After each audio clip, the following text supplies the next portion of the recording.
नमस्कार, BPL news में आपका स्वागत है। तो दोस्तों आज हो गया 22 जुलाई, जो फटाफट ब्रेकिंग न्यूज़ निकल के आ रही है, एक एक करके जानेंगे। तो दोस्तों जंतर मंतर पर प्रदर्शन करेंगे। आज से किसान जी आंदोलन में अब तक 537 किसानों की मौत हो चुकी है। आज किसानों का चलेगा अपना संसद। जी हाँ, दूसरी बड़ी अपडेट, समाजवादी पार्टी चुनावी शंखनाद की अखिलेश यादव। उन्नाव में गरजे अखिलेश, कहा 2022 में बनाएंगे पूर्ण बहुमत वाली सरकार। पूरी तरीके से सरकार फेल हो चुकी है, कानून व्यवस्था और पुलिस सिस्टम पर बोला बड़ा हमला। इस बीच अगली अपडेट निकल के आ रही है। तो दोस्तों फिलहाल बड़ी खबर निकल के आ रही है।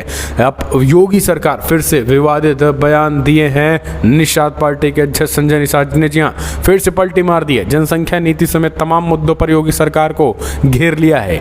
अगले अपडेट में बताएंगे दोस्तों, जहाँ पर प्रियंका डिम्पल यादव ने बड़ा भड़ास निकाली एक तरीके से शिक्षकों में, जो 69,000 शिक्षक भर्ती घोटाला और फिर छात्रों की पिटाई के मामले में योगी सरकार पर निशाना साधा है, वो भी आपको बताएंगे। यूपी में योगी सरकार बड़ा एक्शन लेने जा रही है। नई जनसंख्या नीति को कैबिनेट की मंजूरी 2026 तक, प्रजनन दर 2.1% करने का लक्ष्य। जानेंगे क्या है मायने, तो एक एक करके बताएंगे।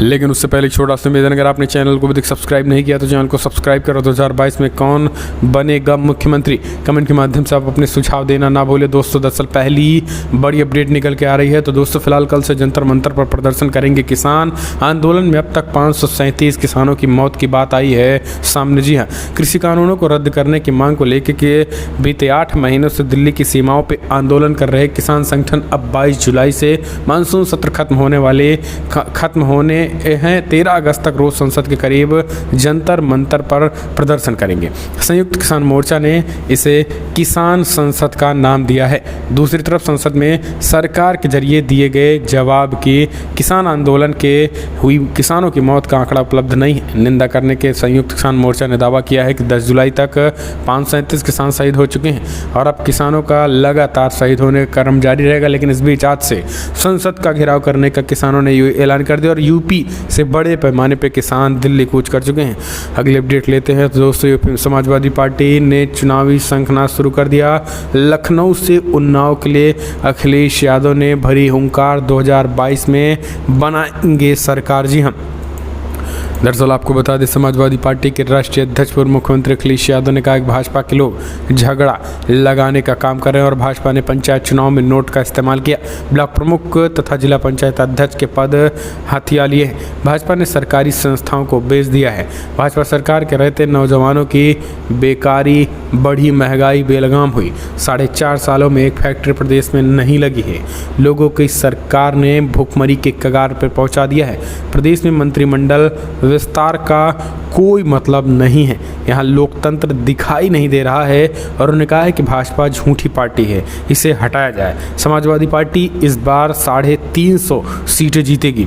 श्री अखिलेश यादव ने उन्नाव में ये बड़ा बयान दिया। इस बीच आपको बता दें, अखिलेश यादव ने सबसे बड़ी बात कही है। कहा है कि फिलहाल बीजेपी सरकार में पॉलिसिंग खराब हुई है। सरकार बनी तो लोहिया आवास दिया जाएगा और उस लोहिया आवास में बिजली भी मुफ्त दी जाएगी। नौजवान भूखमरी की कगार पर हैं। मंत्रिमंडल विस्तार करने से कोई फायदा नहीं, सरकार की विदाई तय है।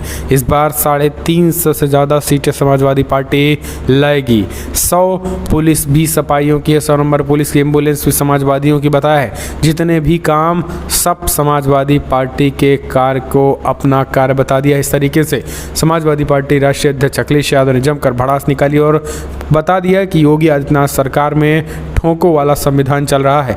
2022 के बाद इसका अंत हो जाएगा। अगली अपडेट लेते हैं। मायावती का ब्राह्मण स्ट्रोक बीएसपी लड़ेगी। विकास दुबे के शूटर की पत्नी खुशी दुबे का केस सतीश मिश्रा करेंगे पैरवी। यूपी के अगले साल होने वाले विधानसभा चुनाव के मद्देनजर हर राजनीतिक दल अपनी अपनी ओर से सियासी समीकरणों को बनाने बिगाड़ने में जुटा है। इसी क्रम में पिछले दिनों बसपा सुप्रीमो मायावती ने ब्राह्मण सम्मेलनों का ऐलान कर ब्राह्मण पिच पर बढ़त हासिल करने की कोशिश की थी। अब इस दिशा में एक और कदम बढ़ाते हुए बसपा ने बिकरू कांड में कुख्यात विकास दुबे के शूटर अमर दुबे की पत्नी खुशी दुबे का केस लड़ने का ऐलान किया। पार्टी महासचिव और राज्यसभा सांसद सतीश मिश्र कोर्ट में इस मामले की पैरवी करेंगे। खुशी दुबे का पति अमर दुबे को एनकाउंटर में मारा जा चुका है। 17 वर्षीय खुशी पिछले 1 साल में बाराबंकी के एक किशोर केंद्र में बंद है। बिकरू कांड से 9 दिन पहले ही दोनों की शादी हुई थी। बसपा के पूर्व मंत्री नकुल दुबे ने मीडिया को बताया है कि पार्टी नेता और वरिष्ठ अधिवक्ता सतीश मिश्रा कोर्ट से खुशी दुबे की रिहाई की मांग करेंगे। अगले अपडेट लेते हैं। जनसंख्या नीति योगी आदित्यनाथ पर बोले संजय निषाद, कहीं इंदिरा गांधी जैसा हाल ना हो जाए योगी का। देश भर में जनसंख्या नीति को लेकर चल रहे बहस के बीच निषाद पार्टी के नेता संजय निषाद ने कहा है कि योगी आदित्यनाथ की हालत अब इंदिरा गांधी जैसी ना हो जाए। संजय निषाद ने कहा है कि मैं जनसंख्या नीति का विरोधी नहीं हूं, लेकिन उसे एक सिस्टम के तहत लागू करना चाहिए। निषाद ने कहा है कि इंदिरा गांधी ने कई फैसले लिए तो थे और उनकी सत्ता चली गई थी। मंगलवार को मीडिया बात करते हुए उन्होंने कहा कि निषादों की उपेक्षा करना आगामी विधानसभा चुनाव में भारतीय जनता पार्टी को बहुत भारी पड़ेगा। पिछले विधानसभा चुनाव के समय भाजपा ने कहा था कि सत्ता में आते ही निषादों के आरक्षण के मुद्दे को प्राथमिकता से हल किया जाएगा, लेकिन वो तो सरकार की अंतिम प्राथमिकता में भी नहीं है। निषाद समाज में रोष के कारण पंचायत चुनाव में भाजपा को काफ़ी नुकसान उठाना पड़ा है। यही रवैया रहा तो अगले साल के शुरू में होने वाले राज्य विधानसभा चुनाव में भी भाजपा को बहुत भारी पड़ेगा। अगले अपडेट साध्वी प्राची ने दी आजम खान को सलाह, भगवान राम का नाम ले ठीक हो जाएगी तबीयत। जी हाँ, दरअसल विवादित बयानों के लिए चर्चा में रहने वाली साध्वी प्राची ने आजम खान को लेकर एक बार फिर बयानबाजी की है। साध्वी प्राची ने आजम खान की तबीयत खराब होने पर उन्हें भगवान राम का नाम लेने की सलाह दी है। एक निजी कार्यक्रम में भाग लेने लखीमपुर खीरी पहुंची साध्वी प्राची ने आजम खान की तबीयत खराब होने पर ठीक होने के लिए कहा कि आजम खान भगवान राम का नाम ले और वो ठीक हो जाएंगे। उन्होंने कहा है कि भगवान राम सबकी नैया पार करते हैं और इसलिए उनकी भी तबीयत ठीक हो जाएगी। तो ये हैं साध्वी प्राची। हम चलते हैं अगले अपडेट लेते हैं। तो दोस्तों बड़ी खबर निकल के आ रही है, जहां पर 69,000 शिक्षक भर्ती के मामले में डिम्पल यादव ने योगी सरकार पर जमकर निकाली भड़ासियाँ। 69,000 शिक्षक भर्ती के मामला आप देख रहे किस तरीके से मुख्यमंत्री योगी आदित्यनाथ के आवास तक पहुंच गए हैं। शिक्षकों की फिर भी कोई सुनवाई नहीं होती दिखाई दे रही।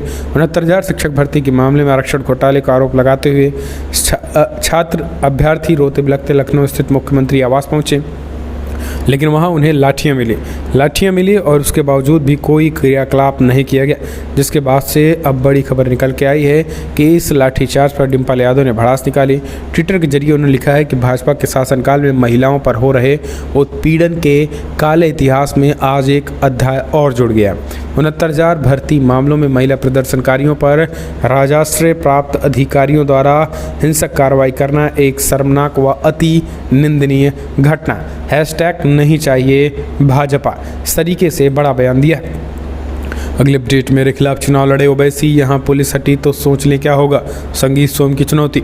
यूपी में अगले साल विधानसभा चुनाव होने वाले हैं और अब ओवैसी हिंदू मुस्लिम सब कुछ शुरू हो चुका है। अब बात करें हम अब कई लोग माहौल ख़राब करने की कोशिश कर रहे हैं। बीजेपी सरधना से भारतीय जनता पार्टी के विधायक संगीत सोम ने सीधे तौर पर अरशद ओवैसी को चुनौती दे दी है। संगीत सोम का कहना है कि अगर दम है तो ओवैसी खुद को सरधना में से मेरे खिलाफ चुनाव लड़ना चाहिए, और लेकिन इस बात का भी उन्हें ख्याल रखना चाहिए कि वो जो 15 मिनट की पुलिस हटाने की बात करते हैं वो इस बात को नोट कर लें कि अगर यहाँ पुलिस हटी तो उनके साथ क्या होगा ये शायद उनको अंदाज़ा भी नहीं लगेगा। इस तरीके से भड़काऊ बयान अभी से शुरू हो गए हैं। खैर ये तो अभी ट्रेलर है, आने वाले विधानसभा चुनाव में आपको पिक्चर दिखेगी। अगले अपडेट, कैबिनेट फैसला, नई जनसंख्या नीति को कैबिनेट की मंजूरी 2026 तक प्रजनन दर 2.1% करने का लक्ष्य सीएम योगी का। जी हाँ, योगी यूपी में नई जनसंख्या नियंत्रण लागू करने के बाद अब इसे मंजूरी दे दी है। बकरीद के पर्व पर बुधवार को यूपी कैबिनेट ने इस पर मोहर लगा दी है। आपको बता दें कि यूपी में बढ़ती आबादी पर लगाम लगाने के लिए मुख्यमंत्री योगी आदित्यनाथ ने 11 जुलाई को इस नीति को जारी किया था। नई जनसंख्या नीति को जारी करते हुए उन्होंने कहा था कि प्रजनन दर पर नियंत्रण करने की जरूरत है और यूपी जनसंख्या नीति 2021 में सभी समुदायों में जनसंख्या स्थिरीकरण के लिए जरूरत पड़ने पर कानून बनाने की बात भी कही गई है। जनसंख्या स्थिरीकरण का लक्ष्य प्राप्त करने के निवारण योग्य मातृ मृत्यु और बीमारियों की समाप्ति, नवजात और 5 वर्ष से कम उम्र वाले बच्चों के निवारण योग्य मृत्यु को समाप्त करना और उनकी पोषण स्थिति में सुधार करना, किशोर किशोरियों के लिए यौन और प्रजनन स्वास्थ्य तथा पोषण से संबंधित सूचनाओं और सेवाओं में सुधार करना शामिल है। अगली अपडेट लेते हैं। यूपी कैबिनेट में इन विद्यालयों में मानदेय पर रखे जाएंगे शिक्षक, 12 से 15 हज़ार तक होगा मानदेय। प्रदेश कैबिनेट ने अशासकीय सहायता प्राप्त संस्कृत माध्यमिक विद्यालयों एवं राजकीय संस्कृत विद्यालयों में मानदेय पर शिक्षकों की नियुक्ति के प्रस्ताव को मंजूरी दे दी है।